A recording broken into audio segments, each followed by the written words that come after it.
What is up, everybody? Welcome back to the Pack a Day podcast. I'm your host, Andy Herman. You can follow me on Twitter at Andy Herman NFL. Appreciate you being here today. Today's topic is going to be an issue that Matt LaFleur has had, probably one of his biggest weaknesses, quite frankly, that he has had since coming to the Green Bay Packers, and one that doesn't get talked about a ton, but I think it's definitely worth addressing today. I want to talk about his coordinator decisions because you're currently in the midst of a Joe Barry defensive coordinator era that has not gone well.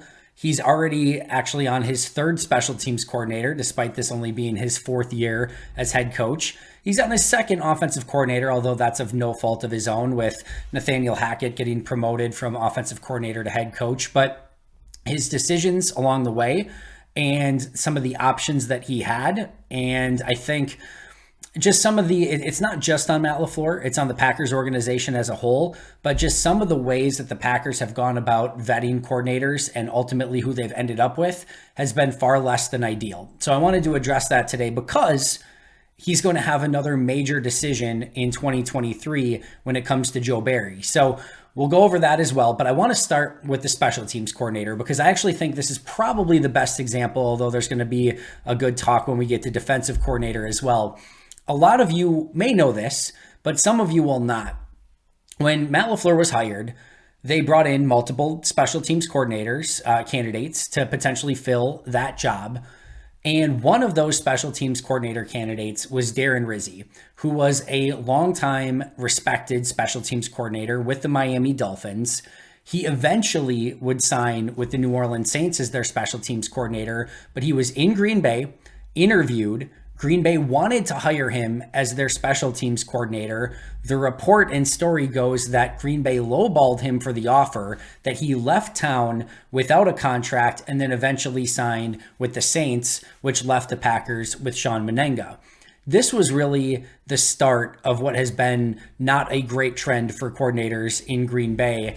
And I think lowballing Darren Rizzi, which is how the report goes and the story goes, and not bringing him in as a longtime special teams coordinator to bring in a lot of experience at that position, because we have to go back and remember here that when Matt LaFleur was hired, he was not a head coach on any team at any level at any point. This was his first head coaching experience. So the more, veteran coaches that you can surround him with at that point was probably going to be for the better, right? So getting what I would have considered a home run special teams coordinator in Darren Rizzi, so that Darren Rizzi could just own special teams, that Matt LaFleur wouldn't have to necessarily focus on that, and he could go about calling plays, building his relationship with Aaron Rodgers, building a culture, building the team and coaching staff in his image, and just kind of let Darren Rizzi do his thing at special teams would have been a huge help to Matt LaFleur as he started his career as NFL head coach. Darren Rizzi with the Saints, these were his 4 ranks in the last 4 seasons as special teams coordinator per Pro Football Focus with the Saints. 5th, 8th, 1st, and 12th. I'll repeat that again. The last 4 seasons, the ranks for special teams per Pro Football Focus, 5th, 8th, 1st, and 12th. Now, I'm not necessarily suggesting that Darren Rizzi was going to come into a culture in Green Bay of really poor special teams and just all of a sudden give them the 5th, 8th, and 1st special teams in his first 3 years as coordinator. But I guarantee you he would have been able to start building that culture that now Rich Bisaccia in year 4 of Matt LaFleur's reign is starting to try to cultivate and really turn the entire culture of special teams over in Green Bay and really kind of build something from scratch, right? It probably wouldn't have happened overnight, just as it hasn't for Rich Bisaccia, but those steps would have been taken in 2019 that hopefully would have started seeing results in 2020, 2021, and 2022. And remember, 2021 would have been fairly important for the Packers because, they lost a game in the playoffs to the 49ers in large part due to their completely, I don't even know there's no adjective in the dictionary that properly defines what the Packers special teams was in 2021. Abysmal is far too kind. They're arguably worst special teams that I have ever seen in NFL history in 2021 that almost single-handedly lost them a playoff game to the 49ers. yeah, guess what? Had Darren Rizzi probably been there since day one, since Matt LaFleur was hired, that probably doesn't happen. They probably have a much better special teams by that point. The culture had probably been turned around, and they had a really respected, well-known special teams coordinator to hopefully turn that culture and make it so that it was at least respectable. And listen, had the Packers had, and I've said this before, had the Packers had like the 25th best special teams in 2021, they probably go on to face the Rams in the NFC Championship game, right? They beat the 49ers because they don't have the blocked punt and the missed, like all the blocked field goal, all of it, right? So yeah, if they would be just even a little bit more competent, they probably move on to the next round of the playoffs, and who knows what happens after that. So not signing Darren Rizzi when they had the opportunity, when he was in Green Bay wanting to sign a contract. And yeah, maybe he was asking for, to be the highest paid special teams coordinator. Guess what you did 3 years later to try to get this special teams turned around? You hired the highest paid special teams coordinator in Rich Bisaccia, who arguably, even though he's a very well-known, well-respected special teams coordinator, arguably not as good and as successful as Darren Rizzi would have been if you had just signed him in 2019. I personally have no idea how much of a decision that was on Matt LaFleur. If it's a financial decision, that very well could be not Matt LaFleur's decision at all. If they wanted to offer him the position, that was probably Matt LaFleur's position, and he probably didn't have a ton of say over how much he could pay that coordinator. Because if you're a new head coach and this team just hired you, the last thing you're probably going to do is like say, this is what I want to hire. This is the guy I want to hire. And then Mark Murphy or Russ Ball or whomever says, this is the cap that we can offer. And they offer him that much. And he says, no, thanks, but no thanks. Like it's really tough for Matt LaFleur as a rookie head coach to be like, I need more money. We need to up this budget. I don't know how that process went down. Maybe LaFleur was part of that decision. Maybe he wasn't. But either way, as an organization, that was a massive failure.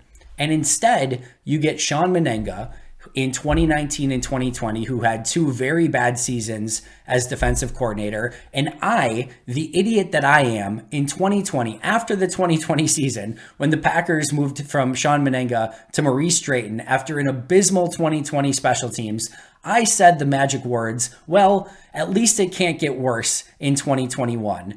And of course, those would be, probably should have been my famous last words of covering the Packers, because 2021 was way worse somehow, like inexplicably. I don't even know how it's possible, but somehow way worse in 2021. And like they were 29th, and that was probably generous to Sean Menenga and company in 2020. And then Mo Drayton takes over. I really liked Mo Drayton. I loved when he talked to the media. He was very forthcoming. Every time I heard him talk, I wanted to run through a wall and be like, hey, put me on special teams. I will go tackle somebody. Like that's the type of, personality he had. It just never translated, and it was awful. And like I said, arguably the worst special teams that I had ever seen. So Mo Drayton gets one game or one season that ends in that 49ers debacle in 2021. And then finally, they go all in on special teams, hire Rich Bisaccia, two of his assistants, when they've usually only had one assistant in the past. They hire two of his assistants and then bring in guys like Dallin Levitt, Keyshawn Nixon, Rudy Ford, etc. to try to turn the special teams around with very mixed results so far. Some positives, Keyshawn Nixon as a returner is certainly that. The fact that it took them so long to go from Amari Rodgers to Keyshawn Nixon, not a great sign. The fact that Mason Crosby still kicking for this team and not, performing well, not a great sign. The fact that they still don't have a competent long snapper, not a great sign. So there's been some ups and downs, but at least you can see that the culture of special teams is in the process of trying to change, and it's not just the same old thing that we saw for 3 years. But that initial decision to not,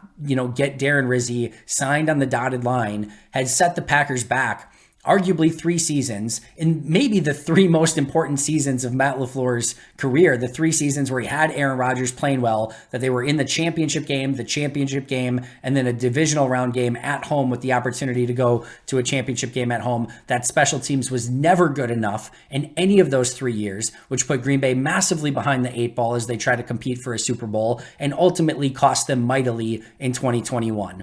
And then enter Rich Bisaccia, which I think was a very good hire. I think was a no-brainer, but it just took 4 years too long for them to find the right guy to try to get the special teams turned around. And hopefully the Bisaccia hire will pay dividends in 23, 24, 25. But if it takes till, 2024 to turn that around, you may have, wasted away the final years of Aaron Rodgers playing in his, still at a very high level, 2 seasons of MVP play, because you couldn't field the proper special teams. And that goes back in large part to the initial decision as an organization. I can't put that blame fully on Matt LaFleur, but of not hiring Darren Rizzi. So that was number one. And then even if you don't get Darren Rizzi, Sean Menenga was a bad hire. And then I think it was appropriate to move on from Sean Menenga in 2020, but you doubled down on a guy that was already in the organization in Maurice Drayton, and that, failed miserably. So all of it is just a really rough look for the Packers special teams coordinator up until 2022 when they hired Bisaccia. And I still can't 1,000,000% say that this has gone flawless and Bisaccia is clearly this amazing special teams coordinator that's going to save the Packers special teams, because it hasn't been that good yet. But at least there's been signs. And like I said, you can't just, build Rome in a day. When you were an all-time awful special teams and are just trying to get competent, that takes a little bit of time. It doesn't just happen overnight. So I think Rich Bisaccia was the right hire. It just took far too long for the Packers to get to that point on special teams, and that is example 1A. Now, offensive coordinator is less of an issue, and I don't have too much to pick apart for Matt LaFleur here, and it's also tough because Matt LaFleur is the play caller, right?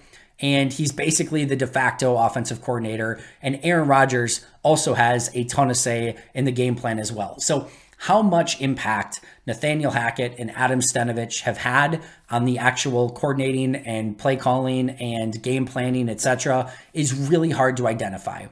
But let's start with Nathaniel Hackett. If you look at all the different offensive coordinators that were hired and interviewed in the season that he brought in Hackett, you can make a very, very, very strong argument. And in fact, I would make the argument that the best offensive coordinator hire of that offseason was Nathaniel Hackett. Now, he is having an incredibly rough time in Denver as a head coach. Maybe it's a little bit of the Peter principle where you're basically promoted to your level of incompetency. And, he just isn't cut out to be a head coach in the NFL. That could be the case. That doesn't necessarily mean that he is a bad offensive mind or bad offensive coordinator. It just means that he's not a good head coach, potentially. I do think he's going to get fired in Denver after the season, which sucks. I was certainly rooting for the guy and hoping that he would do well. It has not gone according to plan. And, all signs out of Denver is that he probably will not get a second season as head coach. But in his time in Green Bay, it certainly seemed like he was the right person in the right moment in the right job as offensive coordinator. Aaron Rodgers and multiple people within that locker room had nothing but glowing things to say about Nathaniel Hackett. Matt LaFleur, Aaron Rodgers gave him a ton of praise. I think it went a long way in him becoming, a top, candidate for a head coach and ultimately getting a head coaching position. So I don't have a lot of issue with that hire. I know he was the red zone coordinator in 2020. Their red zone was unbelievable. In 2021, fell off a cliff a little bit, did not perform the same. I think the offensive line kind of falling off had a lot to do with that. I still liked his creativity. I liked the energy that he brought in the locker room. It seemed like he was a guy that this organization really needed. And even though he's struggling in Denver mightily, I do think this team, this Packers team, really misses Nathaniel Hackett in the coaching room. I just think he brought a different energy to this team that they are very much missing. So I think that was actually a good hire by Matt LaFleur when he initially brought Nathaniel Hackett in. And I can't really say too much again about his replacement. It should be noted that Matt LaFleur he had 3 different options. Remember, Justin Outen was on the staff last year, and he became Nathaniel Hackett's offensive coordinator. So he could have just kept Outen in-house. Adam Stenavich, the offensive line coach, he ultimately hired as his offensive coordinator. And then Luke Getsy, the quarterback's coach and passing game coordinator, went to Chicago to become their offensive coordinator. So he had 3 guys on staff that he ultimately, had the choice between, because if he would have promoted any of them to offensive coordinator, they would have stayed in Green Bay. I don't think any of those guys, would have left had they been promoted to offensive coordinator in Green Bay. Remember, the Broncos wanted Stenavich, and then the Packers decided to keep Stenavich, so the Broncos pivoted to Outen. It would be very hard to say that Justin Outen would have been a better coordinator choice the way things are going in Denver. So Stenavich over Outen definitely seems like the right choice. Getsy and Stenavich, that you could maybe weigh out a little bit. I'm a little bit leaning towards maybe Getsy being the better one. It's like I said, it's almost impossible to say on offense because LaFleur and Rodgers have so much say. LaFleur's the play caller. Rodgers has say in the play calling. I haven't seen anything super creative from this offense, though, where I have in Chicago. Now, a lot of that's due to Justin Fields and his ability as a runner, but they've been very adaptable to what their players do well, and that's not something that I've seen Green Bay do well in any phase this season. So, in hindsight, would you choose Getsy over Stenavich? I don't know. I quite frankly don't know. It's at least probably worth maybe a conversation, but it would have been really, really difficult to lose Stenavich and his offensive line prowess and knowledge from the room entirely, which they would have had they not kept him. So overall, I think offensive coordinator, probably not as much of an issue. I think Hackett was the best hire at that time and fit in with this team and this culture very well. And as I mentioned, I think this team very much misses Nathaniel Hackett right now.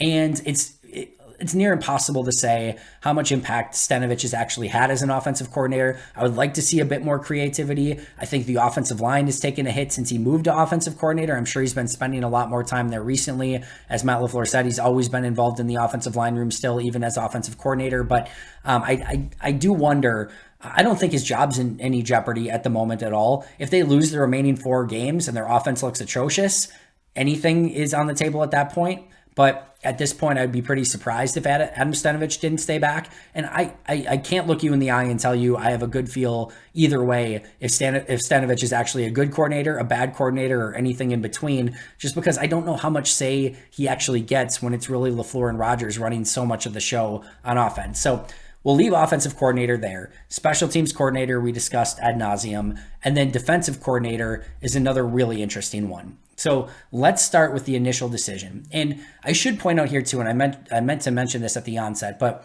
one of the things that a coaching hiring committee will do when they're interviewing head coaches is ask them for their connections throughout the league and who they can bring in for their coaching staff and who they can bring in for their coordinators and those sort of things. So they're checking your connections to say like, okay, can this guy actually build a competent staff? Or if all of a sudden Nathaniel Hackett, he brings him in as offensive coordinator and he gets hired as a head coach, does he have other connections throughout the league where he can come in and bring in another coordinator that's going to be successful in those things? So you're vetted for your connections. One of the things that was noted when Matt LaFleur was hired is that he had Mike Pettin on his list of potential defensive coordinator candidates if he was hired as head coach. That being said, you do have to wonder, because Mike Pettin was thought of very, very highly when he was, coming off his couple seasons with Mike McCarthy in Green Bay. It did feel like this was still, even though he had him on his list, it did feel like this was shotgunned together a little bit, that, hey, we're going to keep Mike Pettin in Green Bay. We're building some traction there. You had him on your list. Let's keep Mike Pettin as a defensive coordinator as kind of a carryover from the Mike McCarthy era to the Matt LaFleur era, so we can keep some consistency. It did seem like the defenders wanted to keep Mike Pettin as defensive coordinator as well. I think if you go back, if you have the benefit of hindsight, it was the wrong choice, right? But if you actually, go back to that time, I don't think anyone was too ultra upset with the, Mike Pettin staying on. And I think it did make some sense. And I think if you were back in that moment, you understood why they did it. That said, I know a lot of people at the time basically said, just let the coach get his new guy. Like, when you fire a Mike McCarthy, just purge everything. Just let the entire coaching staff go, coordinators, etc., and let the new guy build his staff from scratch. And I do think that there is wisdom in that. And I do think sometimes those sort of like shotgun arranged head coach to coordinator marriages don't always go the best. Now, it's worked for Mike McCarthy and Kellen Moore for the Cowboys so far, so it can work from time to time, but it did not work out great for Pettin and Matt LaFleur. I don't know that that's necessarily I don't know that they butted heads or anything like that, but Mike Pettin's defense in Green Bay just never lived up to expectations in the Matt LaFleur era. Just for fun, and what's really probably going to depress you a little bit, 2 other defensive coordinator candidates that year that were hired that year, Steve Spagnuolo for the Kansas City Chiefs and Todd Bowles for the Tampa Bay Buccaneers. two coordinators that have won Super Bowls in those positions. Those were candidates that could have been hired had they moved on from Mike Pettin, had they interviewed those coaches and liked those coaches. Now, Todd Bowles, to be fair, was hired as defensive coordinator for the Buccaneers the exact same day that Matt LaFleur was hired as head coach of the Green Bay Packers. So the timeline there probably wouldn't have ever matched up. However, when there is a head coaching candidate that's out on the market, one of the things that he will do is he will contact coaches to say, hey, if I'm hired, I want you as my guy. I'm not saying Todd Bowles would have been his guy. I don't know that there's a lot of connections between Bowles and Matt LaFleur, so it probably just wasn't going to happen anyway. But it's not completely out of the realm of possibility. And Spagnuolo was hired weeks later. So there would have been some really interesting, defensive coordinator candidates had the Packers been able to work something out a little bit ahead of time and had they moved on from Mike Pettin. Instead, they stay with Mike Pettin for a couple seasons, doesn't ultimately work out. They didn't fire Mike Pettin. They just didn't sign him to a new contract. They didn't renew his contract, etc. And they have a defensive coordinator opening. One of the issues at that point is they were, remember, eliminated after 2020, when they were in the NFC Championship game. So by the time they decided to move on from Pettin, a lot of the great defensive coordinator, candidates were already scooped up and hired in that hiring cycle. But they did have multiple people that they interviewed. Joe Barry was one of those. Jim Leonard from the Wisconsin Badgers as the defensive coordinator. Chris Harris, who's the secondary coach in Washington. And then Ejiro Evero, who is the now defensive coordinator for the Denver Broncos. It is well reported and well known that the Packers wanted to make the offer to Jim Leonard, which I don't know that anyone's arguing would have definitely been a better hire, arguing against the fact that he definitely would have been a better hire than Joe Barry. I think that would have been, I don't think it would have been like a home run, candidate, but I think he could have easily put together a top 10 defense with the talent that Green Bay has with this team. Now, they made him an offer. He declined and decided to stay loyal to the Wisconsin Badgers. I have no idea, once again, and I'm always going to be transparent, I have no idea what went into that decision for Jim Leonard. Did Green Bay make the mistake once again of not paying enough money for a top-tier defensive coordinator? Maybe, maybe not. I have no idea. Maybe he got the high offer from Green Bay and just decided to stay in Madison. That is certainly within the realm of possibility. Leonard's been a completely loyal guy to the University of Wisconsin. Didn't work out in the end for him as he got the interim job and now is leaving as defensive coordinator and maybe will be in play for the Packers this year. We will have to wait and see, but he ultimately declines. But one of the things as a head coach that you are responsible for is bringing in top tier talent and bringing in your guy, and persuasiveness and getting guys to buy in and accept and be excited about your open positions is a part of your job. And in this scenario, and to be clear, to be fair, there may have been nothing that Matt LaFleur or any other coach could have done to convince Jim Leonard to come to Green Bay, and he maybe always would have stuck with Madison no matter what. No idea, right? But that's part of the job as a head coach, is to attain top-end talent. And in this situation, Matt LaFleur made the offer to Jim Leonard, and he couldn't seal the deal. He couldn't get the job done and couldn't get Jim Leonard to Green Bay. It happens. Sometimes coaches and people just want what they want, and maybe Jim Leonard just wanted to be in Wisconsin, which is likely the case. That happens. So then what do you have to do? You have to pivot. You have to go to the next guy. So again, 3 other coaches that they interviewed, including Joe Barry, Chris Harris, and Ejiro Evero. Evero has gone on this season to become the Broncos defensive coordinator. And despite everything that is completely going to crap in Denver, including the quarterback, as mentioned, Nathaniel Hackett's probably going to be out as head coach, Evero has been phenomenal. That Broncos defense has showed up week after week. In fact, this Chiefs game this past week was the first week where they struggled, and that's the Chiefs and Patrick Mahomes. So that's going to happen from time to time. That defense is still ranked 4th in points allowed defensively in a team that can't do anything on offense. They are staying in games and staying competitive simply because of Avero's defenses. And that is not the case of what's going on with Joe Barry.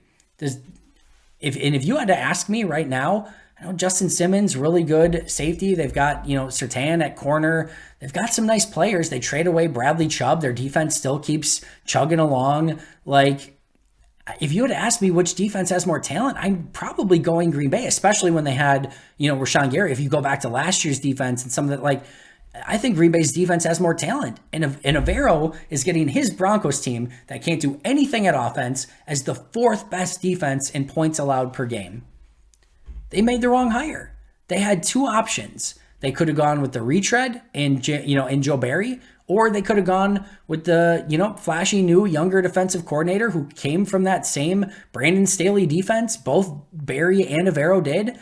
And they went with Joe Barry. They went with the retread. And it's been an absolute nightmare. It has not worked out anywhere near according to plan. And Barry has not been able to get this defense to play up to expectations at all. Not even a little bit. So that was another miss by the Packers and their coach in Matt LaFleur building his coaching staff. A major miss. First of all, of all four candidates, Avero, in hindsight, easily the best candidate.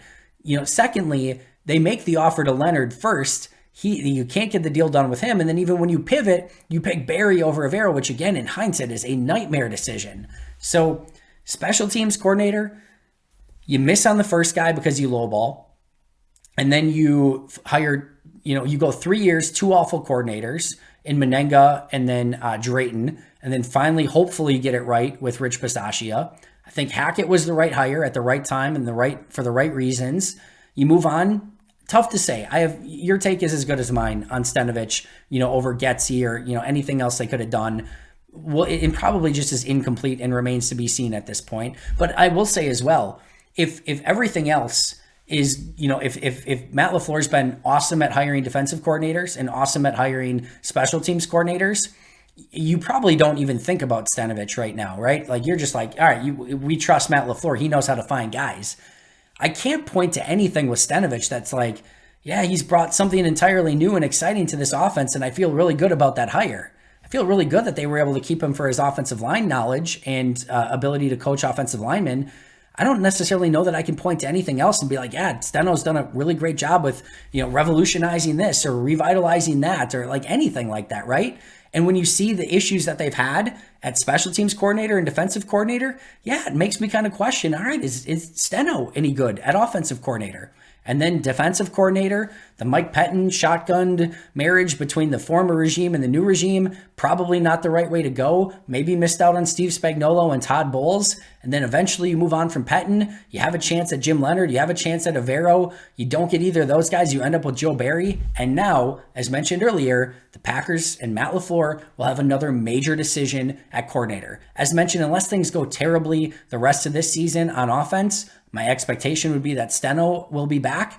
I don't think there's any question that Bisaccia will be back unless he gets a head coaching job, which I don't think is going to be the case. But, he'll be back as special teams coordinator almost assuredly. But defensive coordinator, Joe Barry, the first big decision and one of the worst decisions you can make is to just keep things the same. So A, does he move on from Joe Barry? And then B, if he does, what direction does he go in to try to, finally find the right guy as defensive coordinator, hopefully in the same way that he did with special teams coordinator. So this has been a weakness of Matt LaFleur. He has not brought in the right guys more often than not. I'm confident that, hopefully Rich Bisaccia is the right guy in special teams.